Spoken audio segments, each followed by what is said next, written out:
everyone, happy day 239. Today being Monday, it's time to take out our weekly evaluations and ask ourselves the 4 questions. 1, did my plan work for me? 2, what needs to be adjusted? 3, how do I feel? And 4, what is a positive from the week? For me, 1, my plan last week worked. 2, the only thing that needs to be adjusted this week is tomorrow. A fellow Daily Mass regular's mother has passed away, and she has asked me to go to her mom's funeral. The Mass is at 10:30 at Holy Rosary, a church I have never been to. I am happy to be able to be there for her, and I'm excited to experience Mass at a different church. 3, I'm feeling a little overwhelmed with Logan's graduation just around the corner.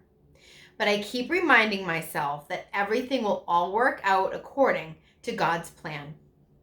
And 4, a positive from last week would have to be changing my approach to the Mass. There is nothing wrong with looking forward to a good homily, but that's not my reasoning for being there. I am there to receive Jesus. I would encourage all of you out there to take a look at last week and ask yourselves the 4 questions. This morning, after I dropped my boys off at school, I headed over to St. Martin Church to say the Rosary at 8:30, followed by Mass at 9.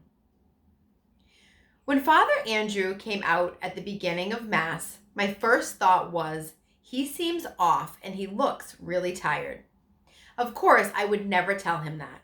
Hearing that you look tired is never a compliment.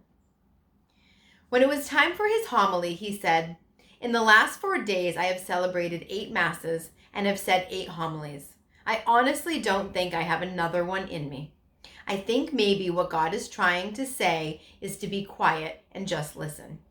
He then sat in his chair quietly, prayed, and listened. As I sat there in my pew trying my best to do the same, I thought about the busyness of my own life.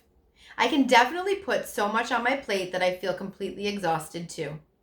This journey I'm on is my main focus and it takes up a lot of my time, which is all good. But where I go wrong is that I try to add too many other things in, too. On an average day, after I get home from church, I eat something, do my journaling for the day, and then make my video. After all that is done, I usually have an hour, give or take, before then having to pick the boys up from school. At that point of the day, I'm feeling really good. I feel accomplished, calm, peaceful, and on the right track. Where it all goes wrong is when I start cramming 25 other things into that small window of time before pickup. All of my peace and serenity goes out the car window as I zoom from place to place. By the time I get the boys, I'm on edge and ready for an afternoon nap. It's really hard wanting so badly to live fully for God, but still being so much part of this world. All I can do is keep trying. Maybe what I need to do is take Father Andrew's advice, slow down, stop running, and listen. The target run will always be there when I'm done. I hope all of you out there have a blessed day 239. Please know that I am praying for you always, and I will see you tomorrow.